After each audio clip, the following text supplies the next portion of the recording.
इस वीडियो में हम डिस्कस करने जा रहे हैं फॉर लूप और वाइल लूप में क्या डिफरेंसेस है। तो इससे भी पहले वीडियो में मैंने थोड़ा बहुत फॉर लूप और वाइल लूप के लिए बताया था। तो फॉर लूप तब हम इस्तेमाल करते हैं जब हमें स्टार्ट भी पता होगा और कहाँ तक जाना है एंड भी पता होगा। तो जैसे उसमें हम फंक्शन इस्तेमाल करते हैं फॉर लूप के साथ रेंज। तो इसी तरह वाइल लूप तब हम इस्तेमाल करते हैं जब हमें स्टार्ट तो पता होता है लेकिन एंड नहीं पता होता है कब हो जाएगा। तो उस वक्त हम वाइल लूप का इस्तेमाल करते हैं। सो इट आइट्रेट्स होगा चलना इन सर्कल में। लूप के अंदर जो भी होगा वो चलता जाएगा। स्पेसिफाइड बाई इट सेल्फ, ये खुद ब खुद चलता है। लूप को हमने चलाया 1 to 10, तो ये 1 से लेके 10 तक ऑटोमेटिकली चलेगा। लेकिन जो वाइल लूप है ये चलता रहता है जब तक कि कंडीशन ट्रू हो। अगर आप वाइल लूप को ट्रू पे चला रहे हैं तो ट्रू पे, जब तक ट्रू है तो चलता जाएगा। या अगर आपकी वाइल लूप चलता है फॉलोज पे तो वो चलता रहता है जब तक कि वो क्लोज ना हो जाए। तो यहाँ पर जो आइट्रेशन है वो डिपेंड है किस पे, द कंडीशन वो ट्रू है कि फॉल्स है। यहाँ पर जो आइट्रेशन है वो हमेशा फिनाइट होते हैं, हमें पता होता है कितनी बार ही चलेगा। Number of iteration is not known, that's unknown. यहाँ पर आइट्रेशन कितनी बार लूप चलेगा वो पहले पता नहीं हो। स्टार्ट तो पता होता है वाइल लूप में, लेकिन कितनी बार लूप चलेगा ये पता नहीं होता है। Execution depends on the specific number of iteration. हाँ, इसका जो एग्जीक्यूशन है वो डेफिनेट होता है how many times it will execute. जैसे हमने फॉर लूप चलाया 1 to 100, तो ये 100 बार ही चलेगा। It repeats the execution based on the specified condition. While loop में वो जब तक चलता जाएगा वो डिपेंड होता है कंडीशन पे। जब तक कंडीशन ट्रू होती है वाइल लूप चलता जाता है, जो ही कंडीशन फॉलोज होती है वाइल लूप रुक जाता है। तो यहाँ पर कोई आइट्रेशन नहीं होती है फॉर लूप में। आपने स्टार्टिंग 1 दे दिया, लास्ट आपने 100 दे दिया, तो जब तक ये 100 को कंप्लीट नहीं करे तब तक लूप स्टॉप नहीं हो जाएगा। उसके बाद it will terminate once all the elements have gone through iteration. तो ये तब तक चलता है जब तक ये पूरे रेपिटेशंस न करे। It may result in an infinite loop. कभी क्या होता है, कभी कंडीशन जो ट्रू होती है वो कंटिन्यूसली ट्रू होती है, तो उसमें इन्फिनाइट लूप बन जाता है, वो फिर बंद नहीं होता है। लेकिन फॉर लूप का टर्मिनेशन पता होता है 1 to 1000, तो 1000 पर जो ही आएगा ये लूप क्लोज हो जाएगा। It is considered more efficient, तो ये ज़्यादा एफिशिएंट होता है, तो it is less efficient in the programming. It iterates through the sequence, hence less prone to infinite loops. ये सीक्वेंस में चलता है, इसमें अक्सर नए इन्फिनाइट लूप नहीं बन जाते हैं। Well as in while loop अक्सर इसमें फ्रीक्वेंटली इन्फिनाइट लूप्स बन जाते हैं। कभी कैसी कंडीशन आ जाती है कि वो चलता रहता है, वो कंडीशन फॉलोज नहीं होती है, तो लूप क्या बन जाता है, इन्फिनाइट। सो इन्फिनाइट टाइम्स एक सबसे बड़ी बात है जो फॉर लूप में नहीं होती है बल्कि वाइल लूप में हो जाती है। दूसरा डिफरेंशिएट बिटवीन अपेंड और इंसर्ट। अपेंड जो होता है वो हमेशा लिस्ट या आपके पास डिक्शनरी हो हमेशा एंड में आ जाती है। तो इंसर्ट से हम किसी भी स्पेसिफाइड इंडेक्स पे, लोकेशन नंबर पे कोई भी आइटम डाल सकते हैं। हमेशा ये जो अपेंड होता है इसमें एक एलिमेंट होता है। जैसे आपको करना है, ऐड करना है 100, तो आपको वही वैल्यू देना है, तो ब्रैकेट के अंदर आपको वैल्यू देना है। लेकिन जब आप इंसर्ट में डालोगे आपको इंडेक्स नंबर किस पोजीशन पे देना है उसके बाद उसका वैल्यू भी देना पड़ेगा। तो यहाँ पर 2 आर्ग्यूमेंट होते हैं, यहाँ पर एक ही आर्ग्यूमेंट पास होता है। Grows the list by 1 element, यहाँ पर 1 by 1 एलिमेंट होके ये लिस्ट ग्रो हो जाता है। यहाँ पर क्या होता है, किसी भी जगह आप जो लगाओ तो क्या होता है बाकी जो उसके आगे आइटम्स होते हैं वो शिफ्ट हो जाते हैं। तो इसके लिए एक स्पेस खाली की जाती है। अगर आपने हमारे पास 10 एलिमेंट्स है, आपने तीसरे इंडेक्स पे नया एलिमेंट डालना है, तो 30 के बाद थर्ड लोकेशन के बाद जो भी एलिमेंट्स होके वो राइट साइड में जाते हो, इनके लिए थर्ड एलिमेंट के लिए स्पेस निकाली जाती है। सो दिस कॉल्ड अपेंड, हमेशा एंड पे होता है। इंसर्ट हमारा पर्टिकुलर लोकेशन पे आ जाता है। अच्छा, उसके बाद नेक्स्ट इंपॉर्टेंट क्वेश्चन है रिमूव और पॉप। रिमूव हो गया आइटम को रिमूव करना, पॉप भी हो गया आइटम को रिमूव करना। रिमूव्स बाय वैल्यू, रिमूव जब भी काम करती है वो देखता है वैल्यू। रिमूव 10, 10 का मतलब है ब्रैकेट में हम जो 10 देंगे उसका मतलब है वो वैल्यू जहाँ पर भी 10 होगा वो वहाँ पर रिमूव हो जाएगा। पॉप क्या होता है, ये इंडेक्स पे होता है, किस इंडेक्स लोकेशन पे, तो हमें पॉप को हमेशा इंडेक्स नंबर देना होता है और उसी का इंडेक्स के तहत वो एलिमेंट रिमूव किया जाता है। Takes one argument, take zero और नो आर्ग्यूमेंट। ठीक है, अगर इसमें हम कोई इंडेक्स नहीं देंगे, जो सबसे ऊपर होगा वो पॉप हो जाएगा। ठीक है, तो यहाँ पर हमेशा जब रिमूव का काम होता है हमेशा वैल्यू दिया जाता है और वैल्यू को रिमूव किया जाता है।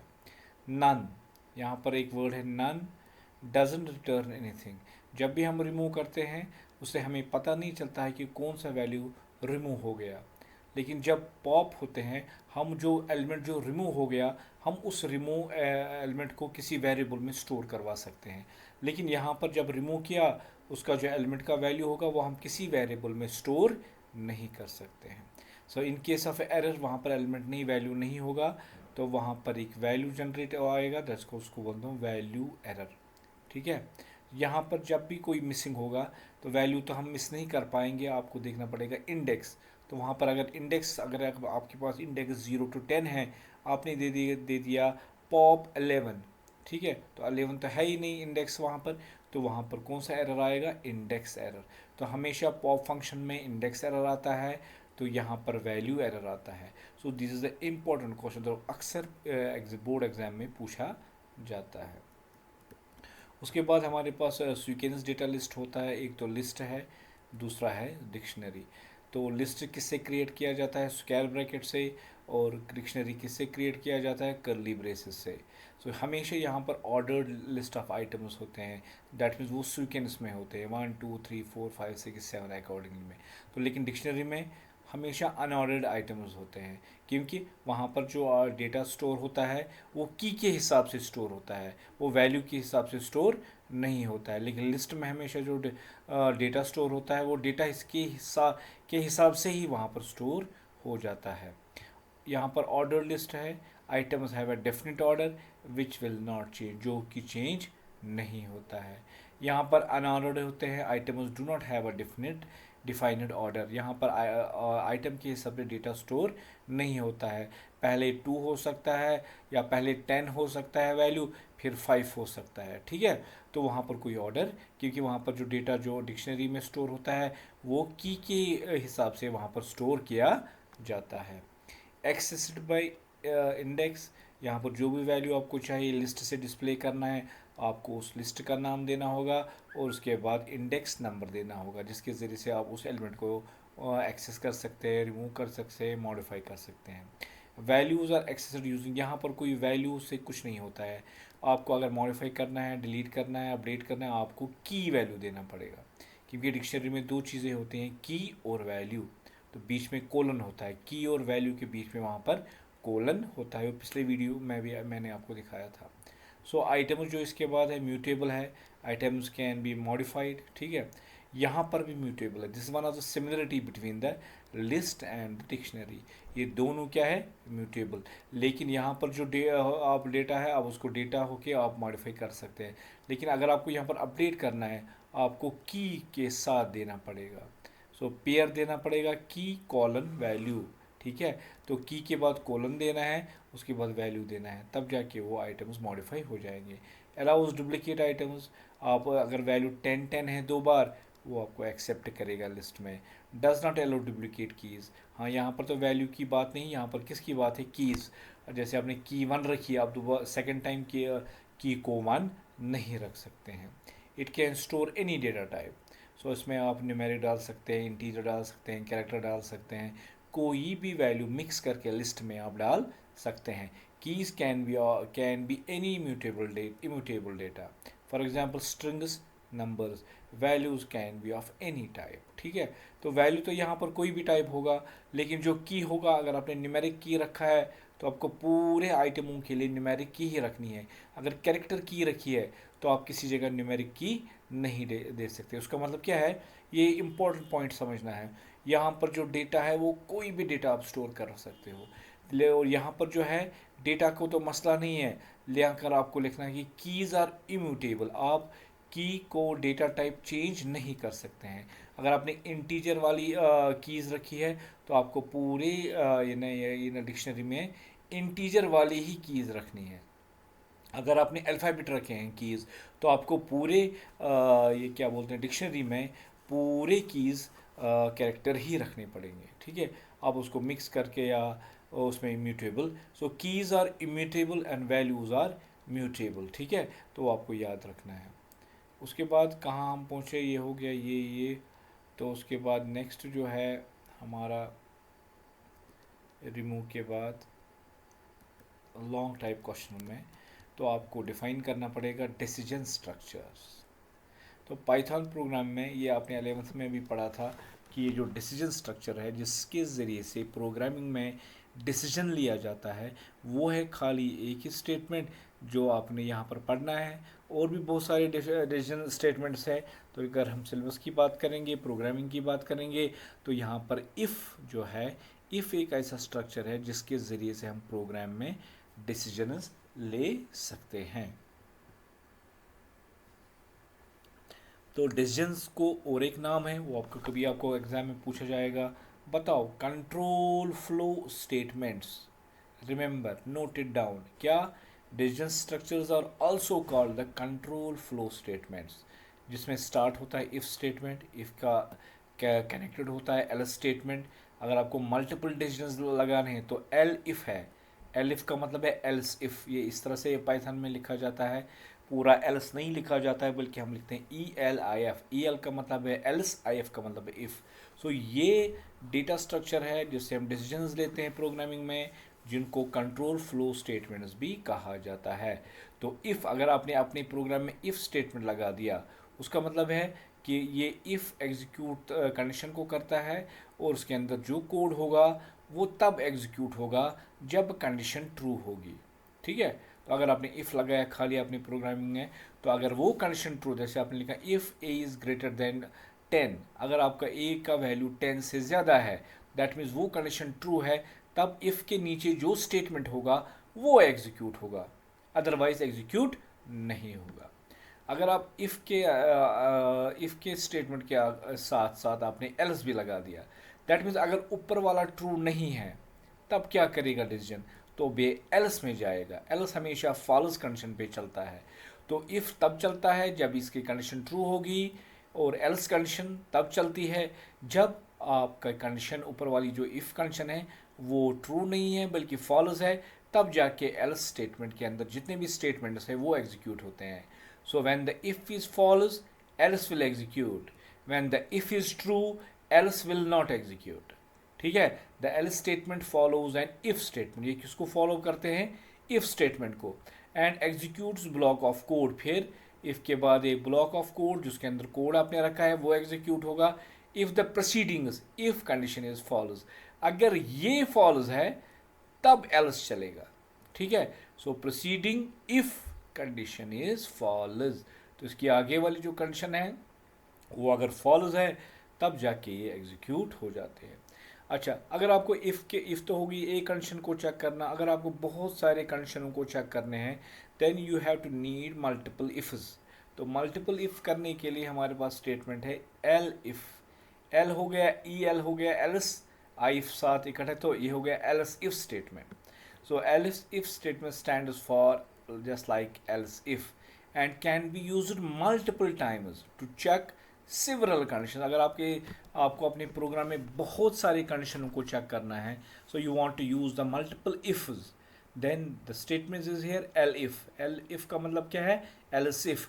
तो else if का मतलब है आप और एक कंडीशन चेक करते हो, फिर आप और एक एल इफ लगा सकते हो, उसका मतलब है else if फिर से कंडीशन चेक। तो you can if you want to check the multiple conditions in the program then the statement is here if के साथ साथ आपको लगाना है एल इफ, ठीक है। तो आप मल्टीपल इफ्स लगा सकते हैं। तो मल्टीपल इफ लगाने के दो तरीके हैं, एक को बोलते हैं नेस्टेड इफ, दूसरे को बोलते हैं लैडर इफ। क्या बोलते हैं, नेस्टेड इफ या लैडर इफ।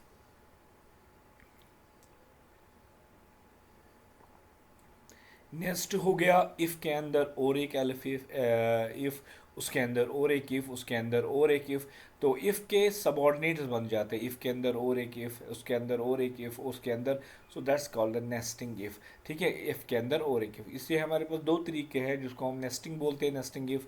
दूसरा हमारे पास है लैडर इफ़। तो चलते हैं, देखते हैं नेस्टिंग इफ़ क्या होता है। सो we can nest or group. क्या? नेस्ट का मतलब है ग्रुप बनाना। किसको बनाएंगे आप? इफ़ एंड एल्स इफ़ को, इफ़ एंड एल्स इफ़ को। तो आप इनका ग्रुप बना सकते हैं, मल्टीपल कंडीशंस देख सकते हैं आप, दे सकते हैं आप। तो ज़रा अगर हम यहाँ पर पाइथन का प्रोग्रामिंग निकालेंगे।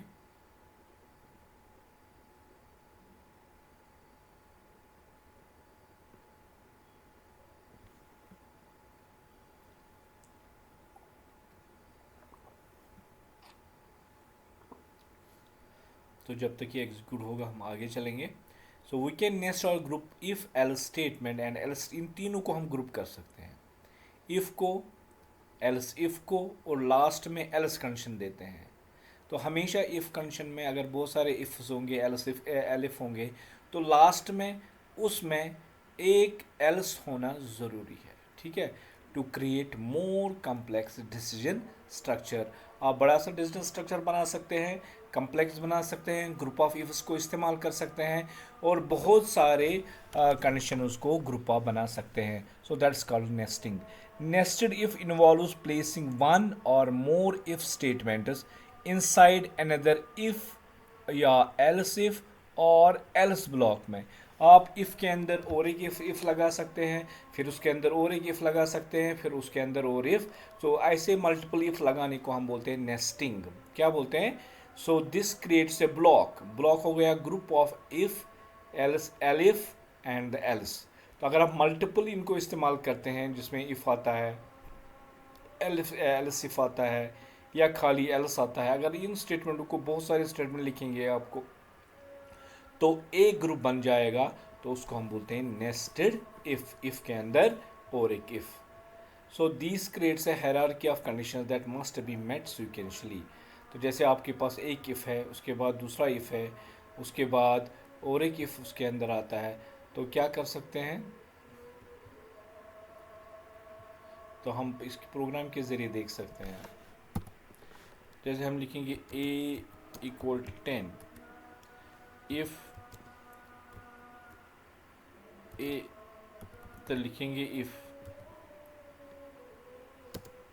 a इज ग्रेटर देन 10, फिर कोलन लगाते हैं, प्रिंट, या यहाँ पर लिख सकते हैं if b is greater then 15। तो और एक इफ हमने लगाया, इसके अंदर और इफ लगाते हैं, if c is greater then 20, colon. तो यहाँ पर लिख सकते हैं प्रिंट ब्रैकेट में c। तो हो गया ये। तो इफ़ को वापस हम लेते हैं इस ब्लॉक में, यहाँ पर। तो यहाँ पर करेंगे प्रिंट बी,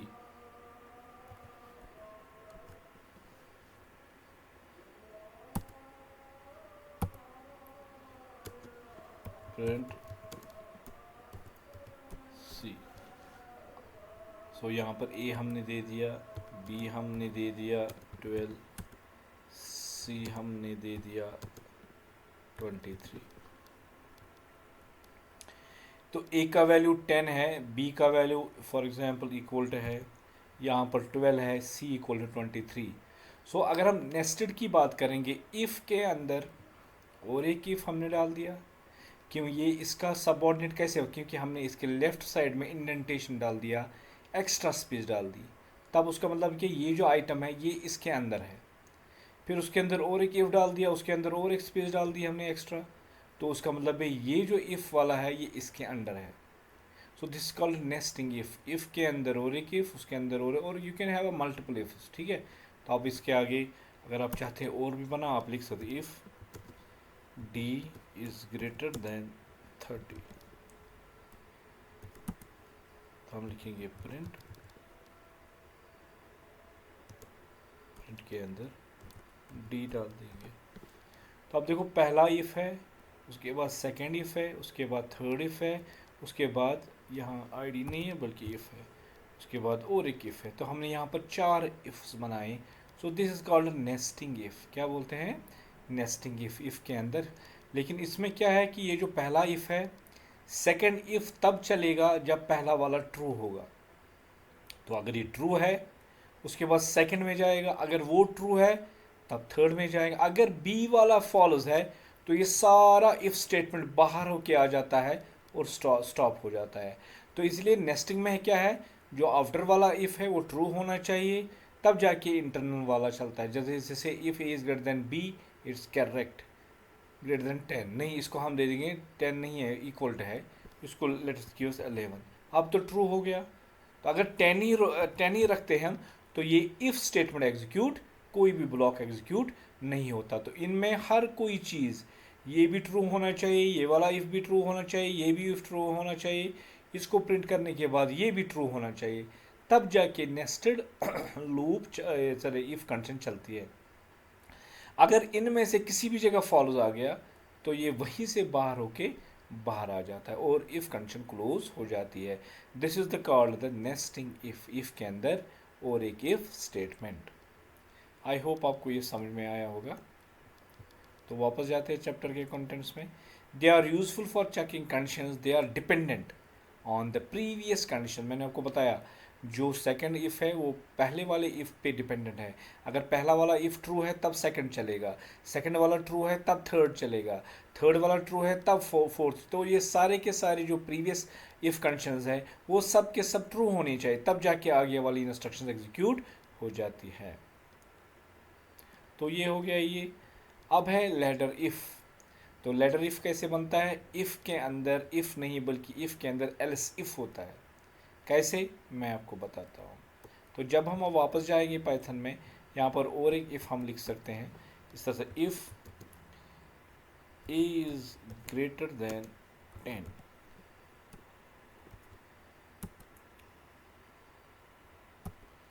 तो और एक इफ, तो यहाँ पर जाते हैं, यहाँ पर लिखेंगे प्रिंट ब्रैकेट में ए।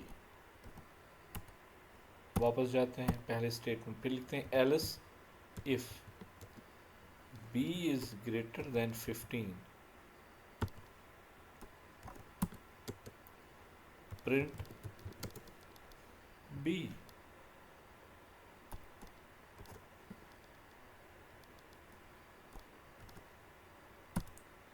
वापस जाते हैं स्टार्टिंग में, एल्स इफ, फिर से हमने लिखा c is greater then 20, colon लगाया, प्रिंट इसके अंदर c। अगर आप कोई नहीं है तो हम खाली लास्ट में एल्स लगाते हैं, लगा सकते हैं प्रिंट, इसके अंदर d लगा सकते हैं। तो इसको बोलते हैं लेडर इफ। इसको क्या बोलते हैं? This is called the ladder if. इसमें भी इफ के नीचे और एक इफ है, फिर उसके अंदर इफ है, फिर उसके अंदर और भी हो सकता है, तो लास्ट में स्टेटमेंट आता है एल्स। इसको हम क्या बोलते हैं? Ladder if. लेकिन इसमें वो वाली कंडीशन नहीं है कि पहला ट्रू होना चाहिए सेकंड चलेगा।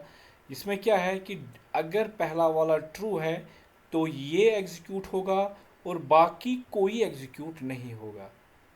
ठीक है, समझ में आ रही है डिफरेंस?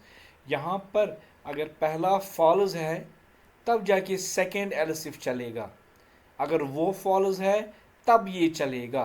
तो जो ट्रू होता है खाली वो स्टेटमेंट एग्जीक्यूट होता है, बाकी कोई स्टेटमेंट एग्जीक्यूट नहीं होता है।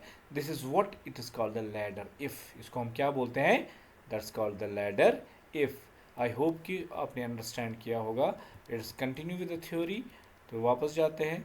Are useful for checking multiple, क्या? Multiple independent conditions. तो अगर आपको बोलेंगे नेस्टेड और लैडर इफ में क्या फ़र्क है, यहाँ पर डिपेंडेंट इफ होते हैं और यहाँ पर इंडिपेंडेंट इफ होते हैं, जो मैंने अभी आपको दिखाया। In sequence and create a flat decision structure. एक फ्लैट, अगर एक ट्रू है तो बाकी एग्जीक्यूट नहीं, खाली ट्रू वाला एग्जीक्यूट होता है, बाकी कोई एग्जीक्यूट नहीं होता है। लैडर इफ स्टेटमेंट में यूज द इफ पहला, उसमें एल्स इफ का इस्तेमाल होता है और लास्ट में एल्स का इस्तेमाल होता है to check the multiple independent conditions in sequence. They are useful when we have a series of mutually exclusive conditions to evaluate. आपको अगर 10 कंडीशनों में कोई एक कंडीशन को चेक करना है तो वो होना चाहिए, तो तब जाके आपको लैडर इफ का इस्तेमाल करना होगा, जिसमें इफ एंड एल्स का इस्तेमाल होता है। तो नोट डाउन, लैडर इफ में ये वाला स्ट्रक्चर इस्तेमाल होता है, ठीक है। In Python, both nested if statement and ladder if statements, also known as if, else if structures, are used to handle multiple conditions. However, they are structured differently, लेकिन उनका जो स्ट्रक्चर है वो अलग अलग है। मैंने आपको वो प्रैक्टिकली आपको दिखाया है, ठीक है। उसके बाद लूप, फॉर लूप वो होता है जो आइट्रेट करता है ओवर अ सीक्वेंस, जिसमें लिस्ट को भी आइट्रेट कर सकता है, वो टपल को ही आइट्रेट करता है, स्ट्रिंग में भी आइट्रेट कर सकता है। आइट्रेट हो गया चलना, सीक्वेंस में चलना, and execute block of code for each item in sequence, ठीक है। अगर आपके पास 10 आइटम्स है, ये पहले आइटम को पहले आइट्रेट करेगा, फिर सेकंड आइटम पे जाएगा, फिर थर्ड आइटम पे जाएगा, अब तो ये 10th एलिमेंट पे चला जाएगा और आइट्रेट और रोटेशन करता रहेगा। It's specifically designed to iterate और आइटम, उसका मेन मकसद क्या है, आप आइटमों के अंदर वन बाय वन चले। कौन कौन से आइटम हमारे पास है, हमारे पास लिस्ट हो सकता है, टपल तो है नहीं अभी सिलेबस में, आपको लिस्ट है वो डिक्शनरी है, स्ट्रिंग आपके पास, आप स्ट्रिंग को भी इस्तेमाल कर सकते हो। In the for loop the number of iterations typically determine by the length of the sequence, जितनी सीक्वेंस आपके पास होगी, अगर आपके पास 10 मेंबर्स है तो फॉर लूप को भी 10 टाइम्स देना पड़ता है, आपको उसको रेंज देना पड़ेगा, या ऑटोमेटिकली वो 10 टाइम्स चलेगा, 10 से आगे नहीं चलेगा। It is an ideal for iterating over a sequence of known length. तो अगर आपको पता है कितने एलिमेंट्स है उसको, उसके सीक्वेंस में, टपल में, लिस्ट में, डिक्शनरी में, तो आप ये फॉर लूप का इस्तेमाल कर सकते हैं।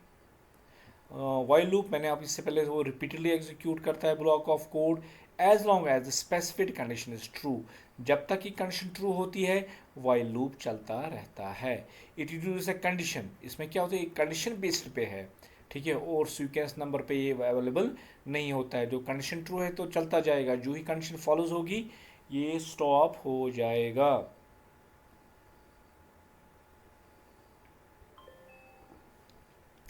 While loop continues to execute as long as the specified condition remains true. It is ideal for situations where iteration should continue until a specific condition is met. तो जब तक आपको कंडीशन मेट होती है तब तक लूप चलता जाए, तो वहाँ पर इसका इस्तेमाल होता है। नेक्स्ट क्वेश्चन इज है लिस्ट क्या होता है, आप उनके ऑपरेशनों को आप एक्सप्लेन करेंगे। So in Python, lists are fundamental data structure used to store collections of items in the ordered or changeable way, ठीक है। तो जैसे मैंने इससे पहले आपको बताया कि वो ऑर्डर लिस्ट में होता है, उसका जो डेटा होता है आप उसको मॉडिफाई कर सकते हैं, आप इसको जो हम बना सकते हैं, ये इस लिस्ट को किससे बना सकते हैं, स्क्वायर ब्रैकेट से हम इसको बना सकते हैं। इसके अंदर एप्पल है, बनाना है, चेरी है, ये स्ट्रिंग है, या आप नंबर्स का भी लिस्ट तैयार कर सकते हो 1 2 3 4। तो अगर आपको कोई भी एलिमेंट इससे एक्सेस करना होगा तो इंडेक्सिंग लगती है। तो जैसे मैंने एग्जांपल में आप देख सकते हैं, यहाँ पर एप्पल को आप एक्सेस कर सकते हैं, आप दे देंगे फ्रूट ज़ीरो, ज़ीरो मतलब को पहला वाला आइटम, तो पहला वाला आइटम हमारे पास क्या है, apple. So apple has the zeroth index, that is zero index किसके लिए है, एप्पल। 1 बनाना के लिए, 2 चेरी के लिए है। तो स्लाइसिंग आपको हिस्सा कर सकते हैं, आप बड़े से लिस्ट को छोटे 2 हिस्सों में तब्दील कर सकते हैं, 3 हिस्सों में। तो आपको रेंज देना पड़ेगा, फ्रूट्स 1 2 3। सो 1 2 3 से लेके जो होगा इसमें ये एप्पल को छोड़ेगा, 1 2 3 जितने भी होंगे वो उसका एक लिस्ट अलग से डिस्प्ले हो जाएगा। इसमें आप क्या क्या ऑपरेशंस कर सकते हैं, इनसे आपको पता चलेगा कि इसके अंदर आइटम है कि नहीं। अगर आपको लिस्ट की लेंथ लेनी पड़ेगी, बताना पड़ेगा इसमें कितने एलिमेंट्स है, आपको लेंथ की फंक्शन एक अवेलेबल है जिससे आप काउंट कर सकते हैं number of elements. Modify elements कर सकते हैं, कैसे आप मॉडिफाई इसमें आइटम कर सकते हैं लिस्ट में, आप उसको डायरेक्टली इंडेक्स दे दीजिए। अगर आपको इन लिस्ट में एक एंड वाला आइटम ऐड करना है तो अपेंड का इस्तेमाल कर सकते हैं। अगर रिमूव करना है तो रिमूव आप फंक्शन इस्तेमाल कर सकते हैं, या पॉप से भी आप रिमूव कर सकते हैं। अगर आपको सॉर्ट करना है, ऑर्डर में रखना है, तो ये सॉर्ट असेंडिंग ऑर्डर में कर देगा।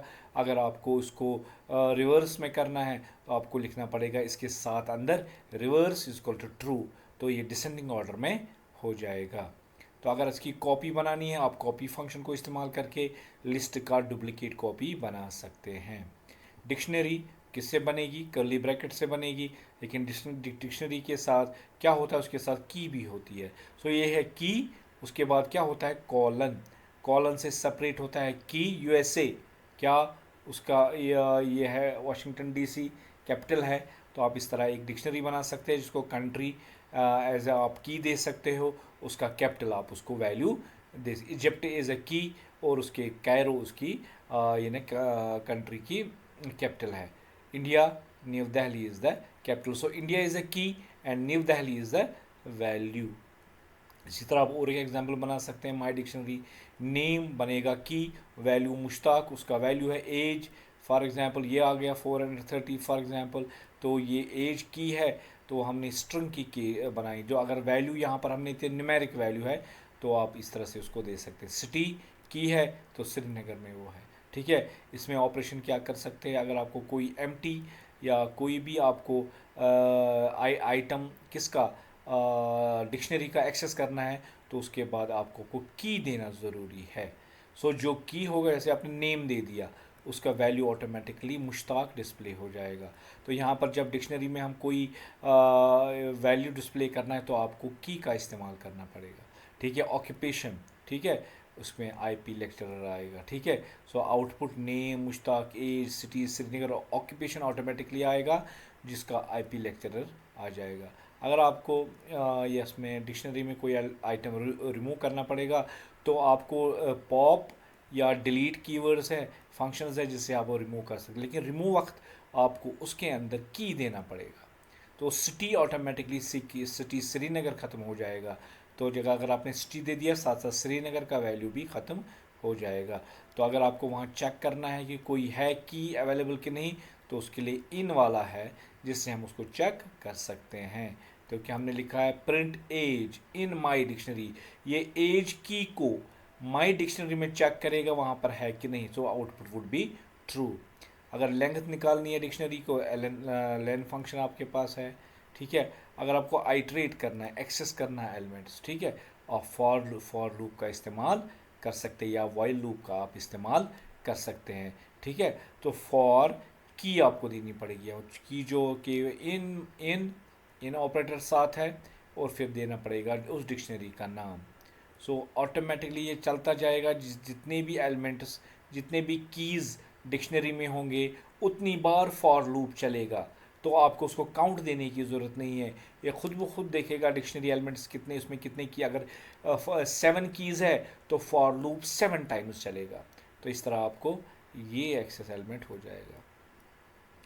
तो ये आप देख सकते हैं, ठीक है, dictionary dot keys, dictionary dot values, dictionary dot items, तो इनसे आप आइटम्स डिस्प्ले करा सकते हैं। तो यहाँ पर भी कॉपी वाला है, तो आप एक डिक्शनरी को डुप्लीकेट क्रिएट करने के लिए आप कॉपी फंक्शन का इस्तेमाल कर सकते हैं। So these are the some of the command, some of the functions that we use in lists, and these are the questions that you have to prepare for final board examination, as well as if you have a term, then if this unit is included there, then you can use this this preparation material for preparing the Python unit, ठीक है। बहुत easy है, आपको उसमें for पहले distance structure prepare करने हैं जिसमें इफ़ आता है, उसमें दो किस्म के इफ़्स आते हैं, एक तो नेस्टेड आता है, दूसरा लैडर आता है। उसके बाद लूप्स है, फॉर लूप है, वाइल लूप है, उनके डिफरेंसेस है। उसके बाद आपको एक तो लिस्ट प्रिपेयर करना है, और लास्ट में आपको लिस्ट के पहले लिस्ट और लिस्ट के फंक्शंस आपको देखने हैं। उसके बाद लास्ट में डिक्शनरी है, डिक्शनरी के एलिमेंट्स, उसके बाद साथ साथ उसके फंक्शंस को प्रिपेयर करना है। So this is all about this unit. तो आपने इस चैप्टर को आपने अल्हम्दुलिल्लाह कवर किया।